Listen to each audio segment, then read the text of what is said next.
Hi there, Janet Fritz here for Galaxy Girl Creations. Welcome to my channel. Welcome to Scraptember and 30 Days of Sketches Combined. And the sketch that we are using is a mixed media type sketch from Hip Kip Club.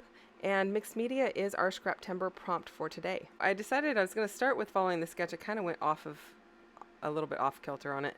But I started with this piece of cheesecloth and a big, huge squirt of Liquitex gesso. And so I am just adhering that piece of cheesecloth with the gesso, and I am just putting a big or a good coating over the entire piece of paper. And this is a piece of mixed media paper that was sent to me from Laura at City Scrapper. And so you could use, I don't know the brand name of it or anything, but you could use Foundations paper if that was something that you wanted to go ahead and work with. I did choose something a little bit heavier with regard to the paper because there's going to be a lot of stuff on this page, a lot of coverage. And so I start out with my Distress inks, my Distress Oxide inks in Prize Ribbon, Salvaged Patina, Salty Ocean, and Speckled Egg.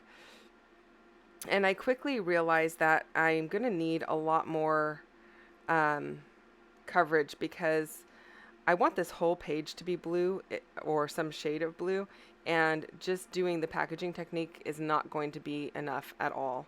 So I started just taking the ink pad to the paper and spraying that because I know with the gesso it is not going to like adhere to the paper or soak into the paper, and once I spray it with water I'll be able to move it around. And so I'm playing with that, and at some point I do set it aside and wait till I'm at home because I'm not actually working on this page at my normal desk, so I don't have all of my products available. So here I'm back at my desk, and I have my Close to My Heart box that I use for all of the sprays. It's nice because two sides go up high and I can kind of contain it.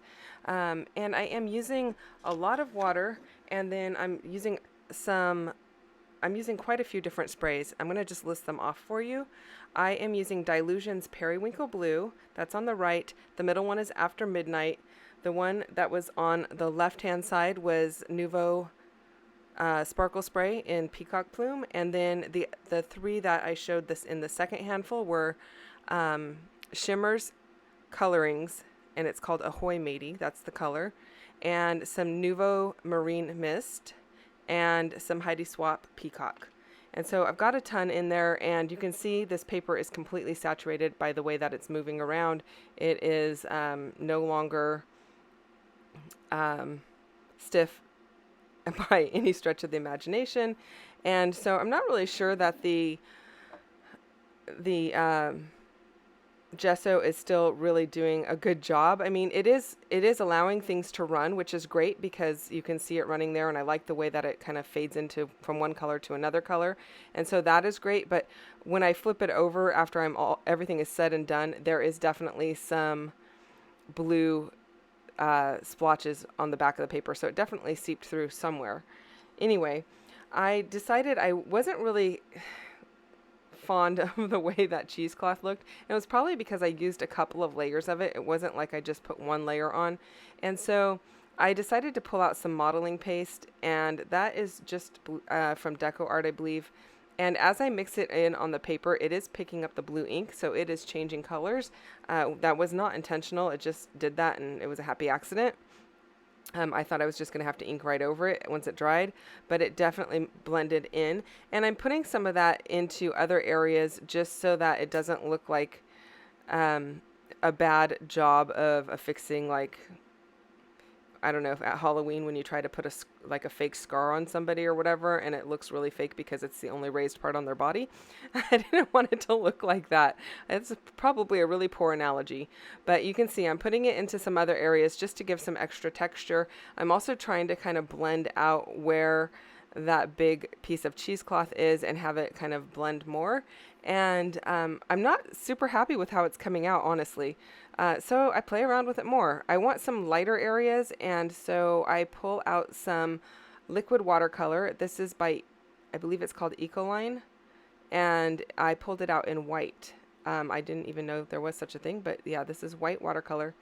And I'm just lightening things up and I like the way that it's looking. Now I don't want it too light, but I do want it to have some lighter areas, and I don't want it to be so light in the flats and then so dark blue in that cheesecloth area. So I'm going to kind of mix things up, and I'm just playing with it. And this is kind of what I have to do with mixed media.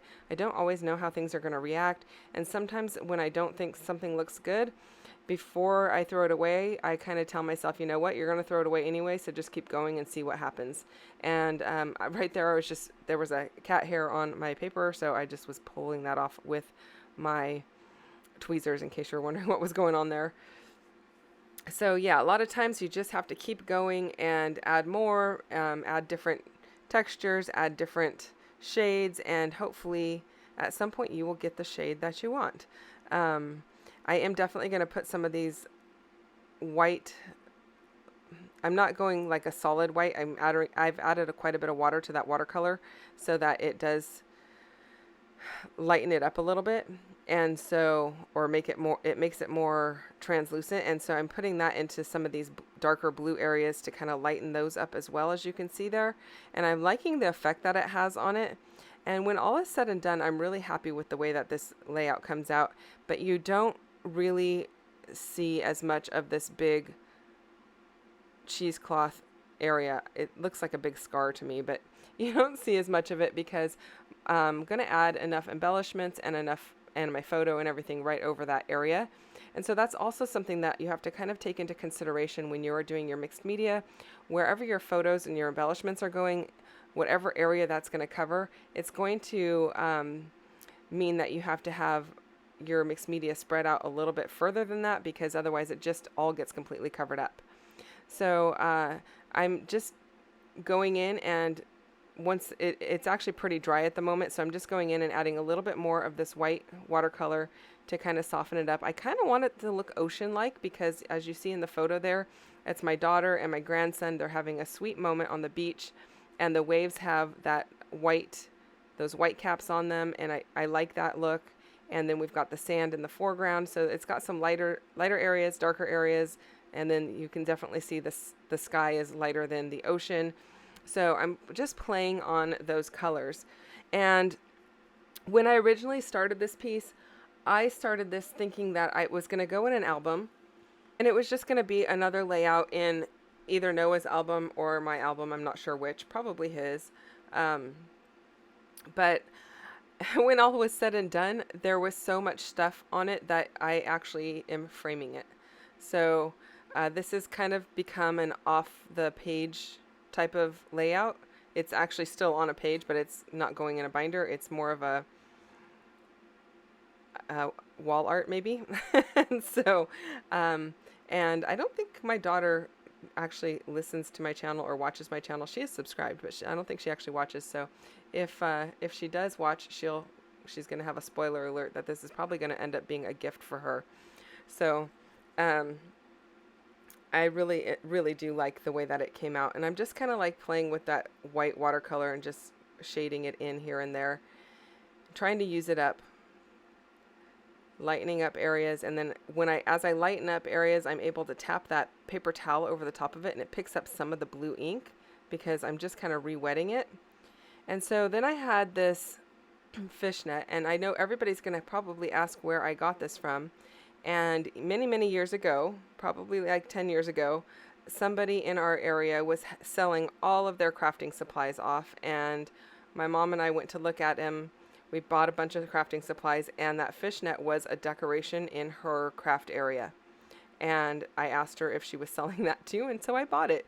It was pretty stinky because it was old and dusty and musty. And so it has been washed multiple times. I've even soaked it in some borax and everything. So it's nice and clean now, but it was pretty gross. And so I don't know where you can find fishnet, because I know you can look online and purchase it, but I don't know.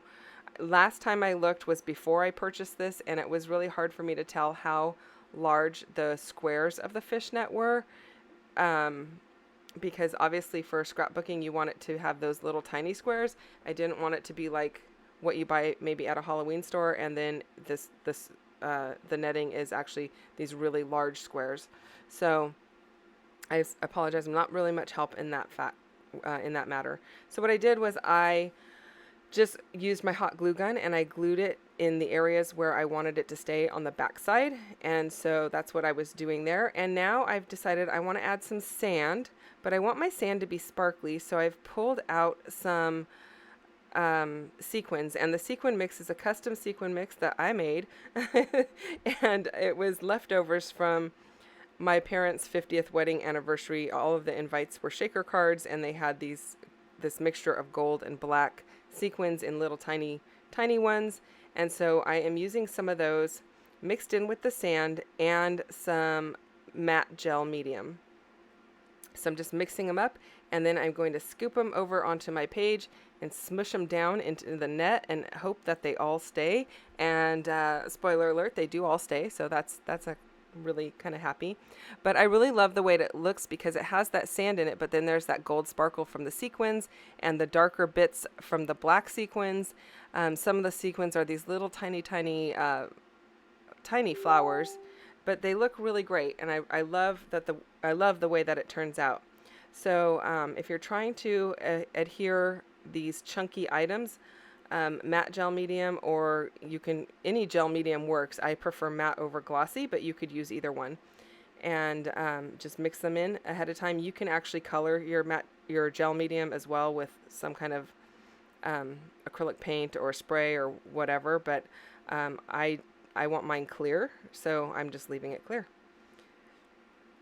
I am going to use a little bit up in the upper right hand corner of the photograph to kind of frame it, and then I'm going to put a little bit all the way over to that left hand side. So now this is where I have kind of ventured off from the sketch. The sketch kind of had everything in a linear, that vertical linear look on more of the right hand side, I believe. And I don't have the sketch on my screen at the moment, but it will be up there for you. So that's why I'm not really sure. But it doesn't have anything on the opposite side, and I've expanded it so that the fishing net kind of goes around the edges. So yeah, I've gone a little bit off. I've gone rogue. So, and because that fishing net has the knots in it, I do have to pop the entire thing up onto some foam tape. And I am using some crystal lacquer on my foam tape and in the centers of the foam tape, and then all the way around the outside I'm using the glue gun because I want it to adhere quickly with the glue gun to hold it in place.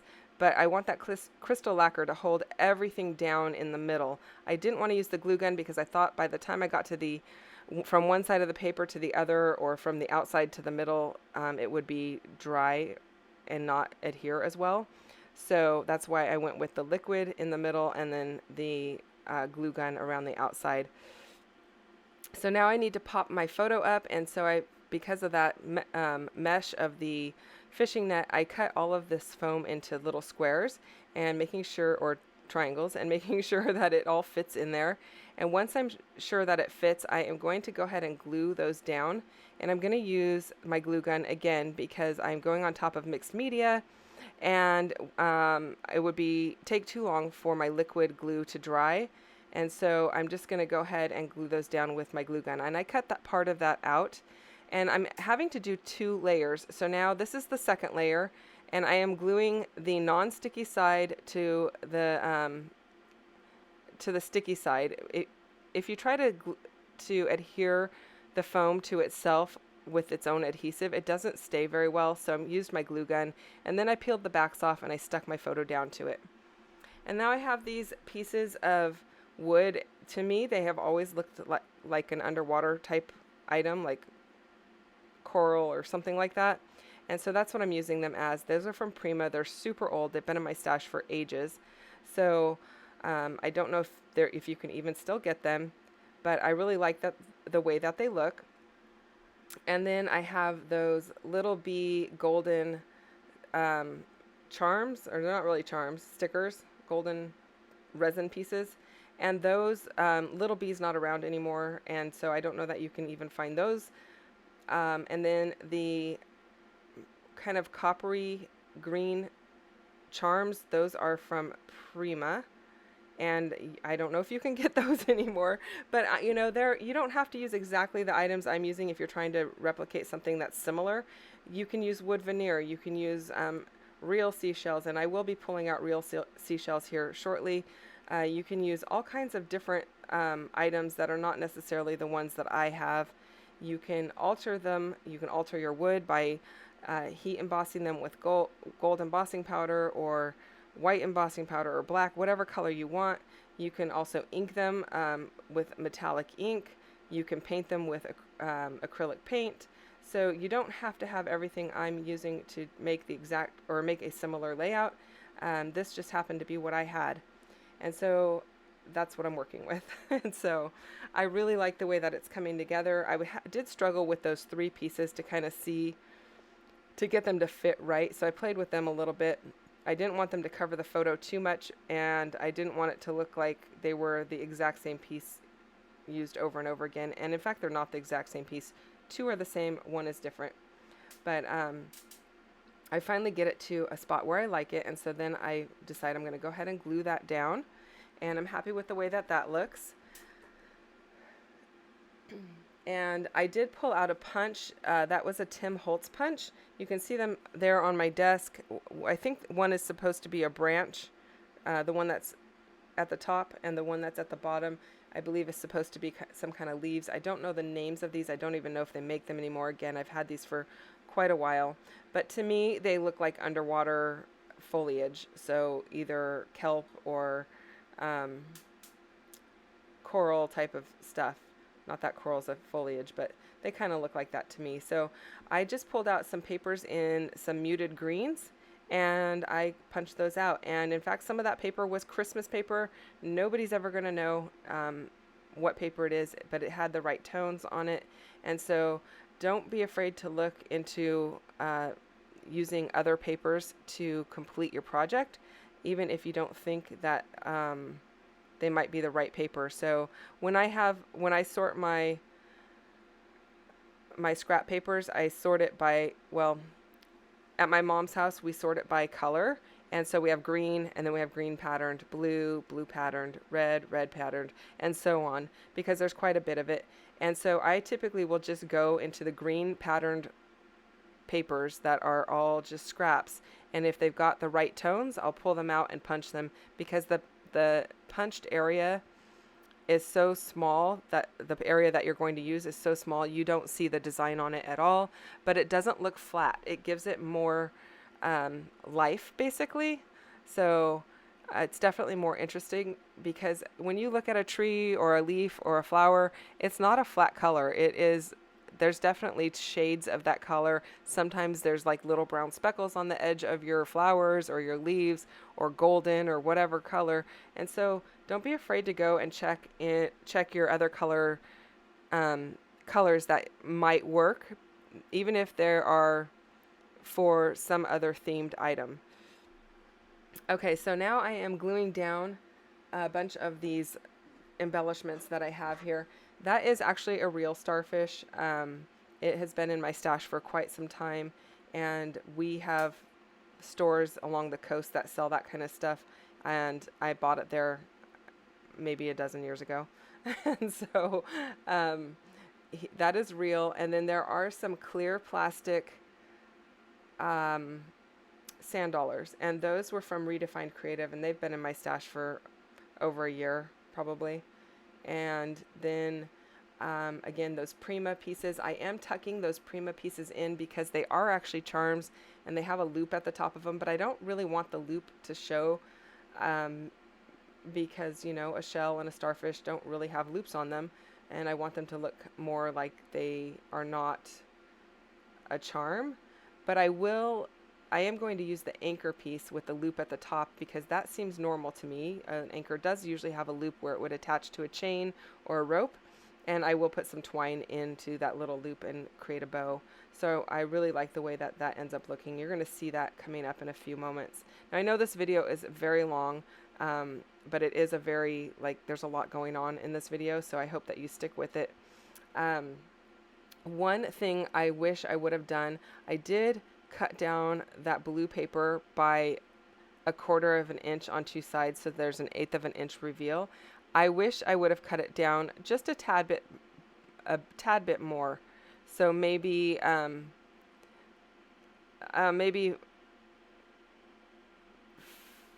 maybe three-quarters of an inch total. I don't know. So I've got an eighth of an inch on each side. I probably wish there would be maybe more closer to a quarter of an inch on each side. And the reason for that is, so maybe a half inch is what I should have taken off. I can't do math when it comes to fractions.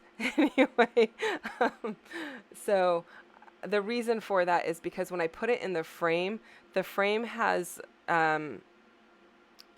it's a shadow box frame from Michaels, and it's not a super expensive one, but it does have like an interior frame area so that it holds the whatever you are framing. It kind of squishes that between this interior frame and the back of the frame. I don't even know that I'm explaining that right, to give a gap between the glass and your artwork. So there's got to be something that holds it back to the back of the frame, so it's not trying to like fall forward or squish to the front.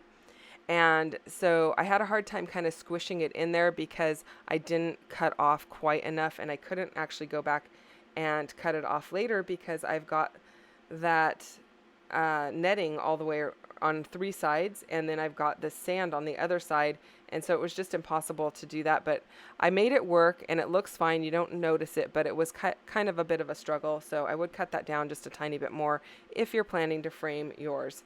Or look at your frame in advance and take a measurement and see, because even if I took that interior frame out, the inside of the frame was not finished in the same color, so I couldn't even do that. So anyway, yeah, definitely go and measure. So I'm going to add that title, and I will use some hot glue, and I'm not removing the backing off of that acrylic piece because I don't want a bunch of the lines to show through. I would rather have it more opaque than transparent. And so I'm just going to leave the backing on and hot glue it down. Normally I would probably use enamel dots, but I believe in this case I just used the hot glue. And now that we're almost to the end of the video, I should remind you that there are tons of people playing along with Scraptember and with 30 Days of Sketches. All of the links are down below in my description box, as they have been all month long. I have been playing along so far every day this month. I plan to finish out the month, so make sure you come back and check that out, and check out everyone else who is playing along. So what I'm doing there with my heat gun is any of the excess little strings from the glue gun. If you heat them up, they will shrivel up and not be like all over your layout. And so I was just doing that. You don't want to heat in one spot for any length of time, because then you kind of warp your paper or melt whatever you're heating. You just kind of brush it out or fan it over the top, and it kind of cleans everything up. And then I am adding some little tiny shells just to finish things off. I'm kind of mixing them into all of these little areas that look like they are the sea floor. So you'll be able to see a lot more of those in the close-ups. So make sure you stick around for those. Those will be coming up in just a little bit here. I decided I was going to add these little white shell up there, but I didn't add a whole bunch of those white shells because it kind of made everything too light. So there you kind of get a close-up. I will show close-ups like I normally do, but I thought I would give you a little preview of what it looks like by showing it right up close on the screen. I hope that you have enjoyed this video. If you did, I would love for you to give me a thumbs up and subscribe if you're not already subscribed. If you are subscribed, thank you for subscribing. Always know you can leave me comments down below or questions, and I will get back to you as quickly as I can. I thank you for spending time with me today, and I hope that you were able to stick around for the length of the video. I know it's a long one, and I don't normally put out ones that are quite this long, so thanks for bearing with me on that front as well. Again, check out everyone else who is playing along, and I will be back again tomorrow with another 30 Days of Sketches and Scraptember combined. Bye-bye.